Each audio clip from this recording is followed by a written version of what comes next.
to the Lowenstein Sandler podcast series. I'm Kevin Iredell, Chief Marketing Officer at Lowenstein Sandler. Before we begin, please take a moment to subscribe to our podcast series at lowenstein.com/podcast or find us on iTunes, Spotify, Pandora, Google Podcasts, and SoundCloud. Now let's take a listen. Welcome to Don't Take No for an Answer. I'm your host, Lynda Bennett, Chair of the Insurance Recovery Practice here at Lowenstein Sandler. And I'm very pleased to welcome back David Anderson, who is partner and head of cyber at McGill and Partners. And we're continuing a conversation we had last time, looking into the significant change that the London market has made to its cyber forum to significantly broaden the scope of its war exclusion to include not only formal declarations of war, but also nation state backed cyber attacks. So welcome back, Dave. Very happy to have you back with us today. Happy to be back, Lynda. I love this topic and I just love chatting with you. All right. Well, thanks so much for that. Dave, as you know, last time we were talking about the change that the London market's making to its cyber forum that's going to take effect in March of 2023. It really relates to state-based attacks. And we talked last time about what impact that had on the market, both in London as well as in the US. Today, we'd like to do a little bit of a deeper dive into what's going to happen when these exclusions are actually on the policy. What are the pressure points of disagreement that are inevitably going to come to exist? And one of the things that's really been on my mind is pinning down what it means to be a state-based attack. You know, I've talked about this in the past, and there's a big difference between a formal declaration of war where you can pin down the date and the time and the reason for same versus these cyber attacks that seem to happen behind very dark, closed door kind of conversations. So what are we going to see, and how can we get a greater meeting of the minds among the underwriters, the brokers, and the policyholders on what is a state-backed attack? I think that ultimately we have to see what language comes out from the underwriters, Lynda. As you alluded to in our last meeting, there are 5 different parameters that Lloyd's is pushing, right? Exclusion for war, if it's not already there. Exclusion for state-backed attacks that impair the ability of a country to function or defend itself, clear as to which computer systems are covered, a basis on the definitions, and an attribution, right? Those are just guidelines. So I haven't even seen a single proposed exclusionary endorsement from any of the Lloyd's underwriters. I think what we need to do as an industry is take a step back and understand how we can better frame the intent of what's trying to be done here. We mentioned on the last episode, Russia attacking the United States and taking out the internet or vice versa is factually not an insurable event with how much premium we have in the marketplace. But if that's all that we're worried about, we really need to have a better answer to some of the words that are included in these recommendations. For example, the significant impairment of a state to function is one of the triggers for the exclusionary language. There was a cyber attack in Long Island last week. I don't know who the threat actor is, and we're not attributing it to anyone. But what I saw on the news here locally, Lynda, was that while their 911 systems were down and this and that system was down, the mayor's on TV saying the town is still functioning and everything is going on.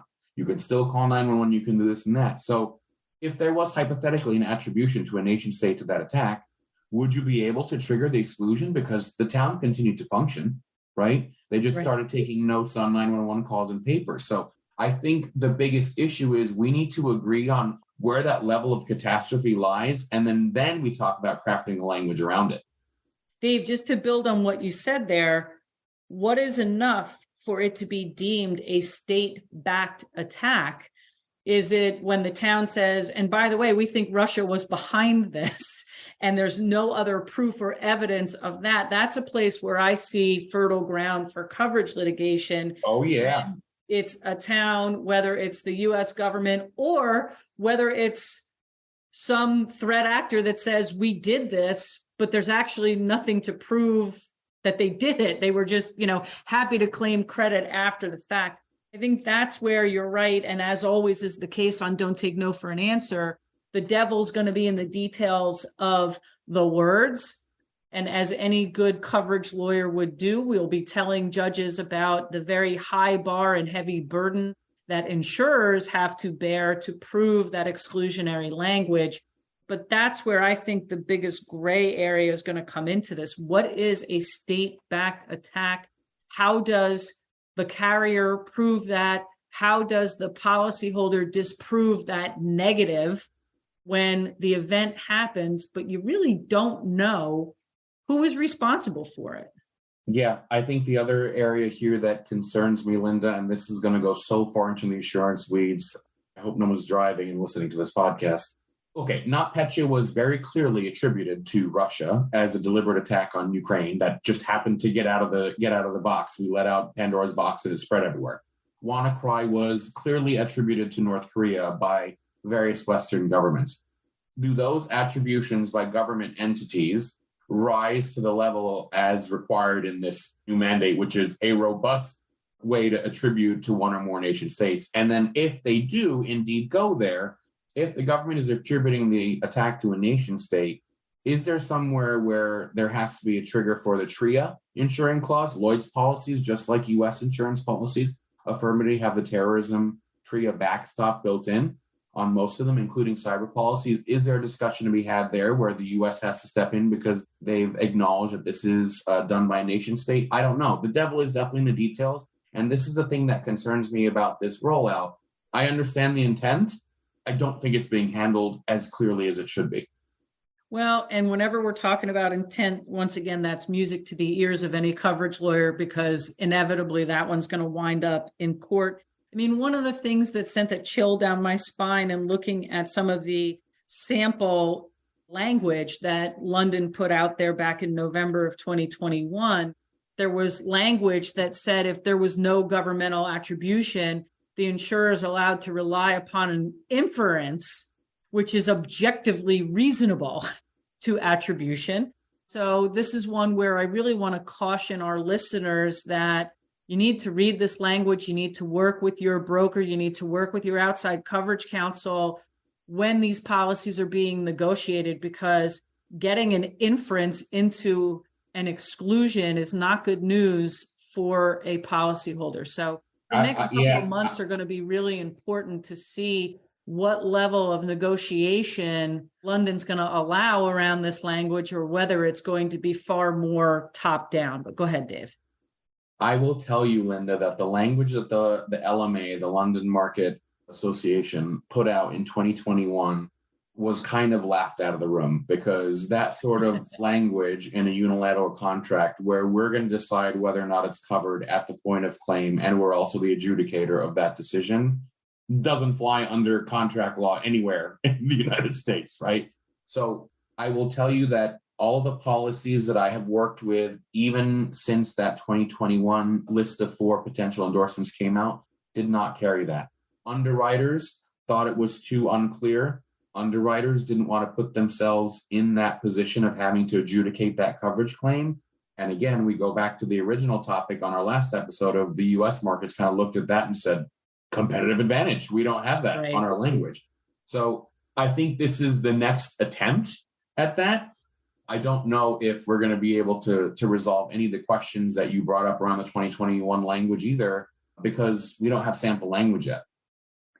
Yeah, I think it's important for our listeners to be looking out for that, and also to start giving consideration, because this is such a seismic shift in the market.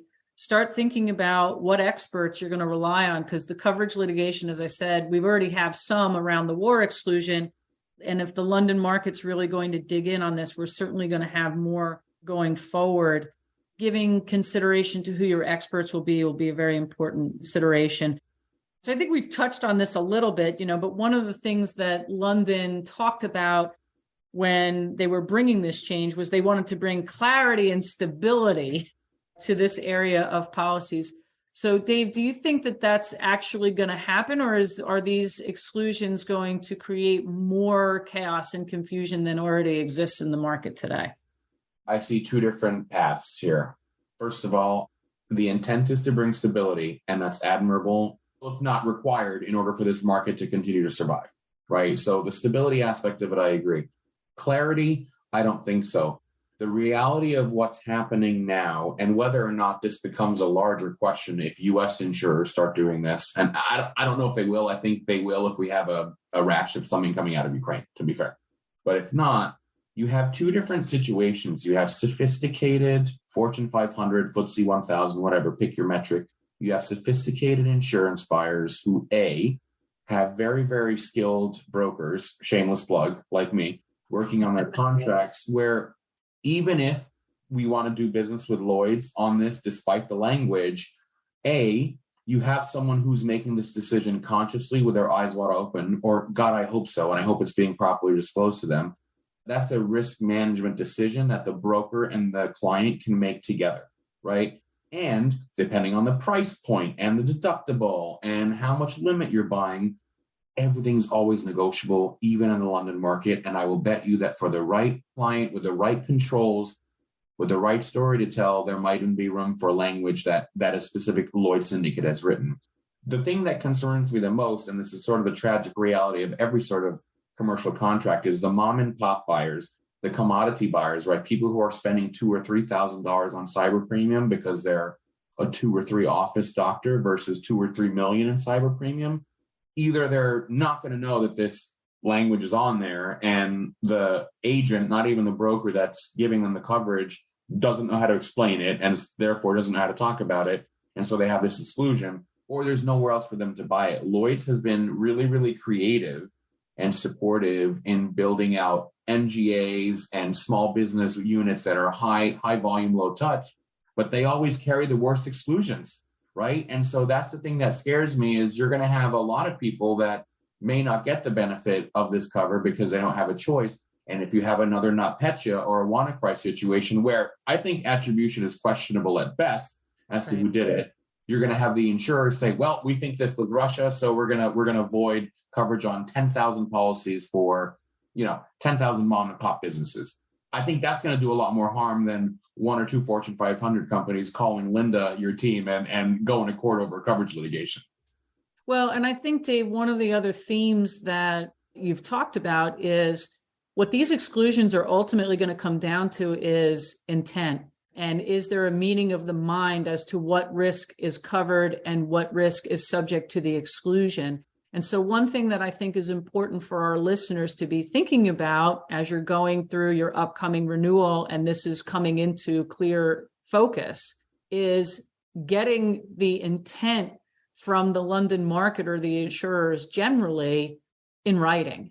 Because again, as I start to think about preparing for my coverage litigation, getting things documented and having carriers that will talk about intent orally till the cows come home, but that doesn't help you out when you're sitting in the coverage litigation. So when the carriers start to talk to me about intent, I always tell them, look, the words are what matter most. I see the words on the page that you've got for the exclusion, but if this is really your intent, I need that in an email. I need that to be communicated in writing so that we don't have problems later. And that may be the holy grail in all of this discussion, getting that intent written down before the claim comes in.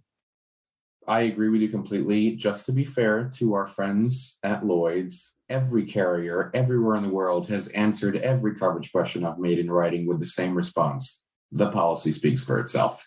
So I don't think that you're ever going to get a written response, especially on something this juicy, from a carrier. It goes back to what you said, which if we can't deduce intent, then we have to go back to create as much contract certainty as possible. I mean, if I were broking a deal with this language and the underwriter said, David, we have to put this endorsement together, so it needs to get on there, I want to define every single term in the policy. State backed. What's a state?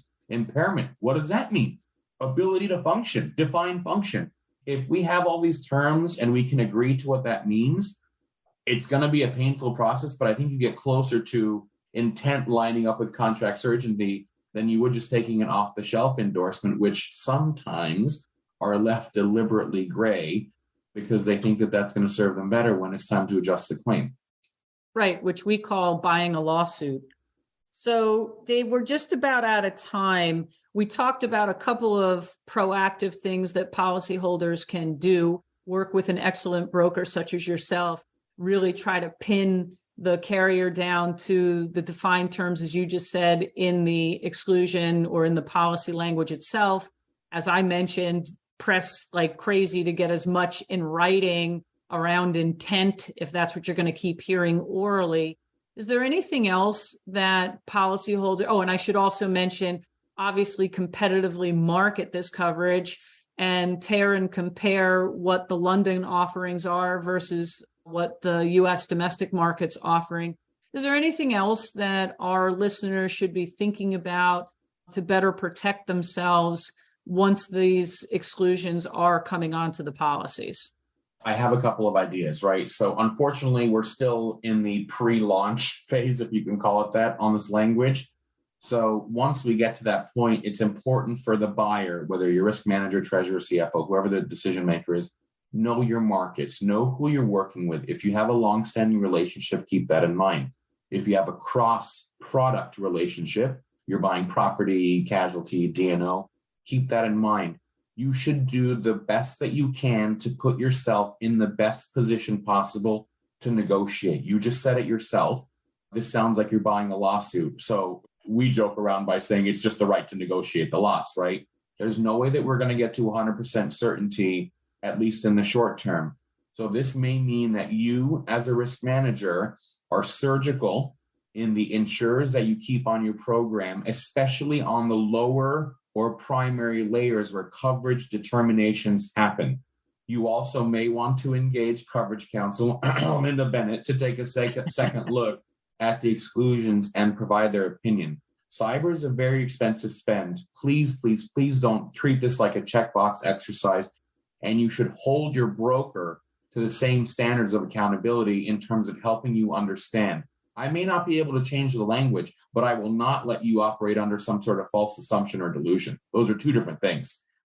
Fantastic. As always, David, you have given us a wealth of information, knowledge, and practical tips, always doing it with your usual flair that makes you one of our favorite guests to have on the podcast. So thanks for joining us again, and we'll look forward to seeing you next time. Thanks, Lynda. Always a pleasure. Thank you for listening to today's episode. Please subscribe to our podcast series at lowenstein.com/podcast, or find us on iTunes, Spotify, Pandora, Google Podcasts, and SoundCloud. Lowenstein Sandler podcast series is presented by Lowenstein Sandler and cannot be copied or rebroadcast without consent.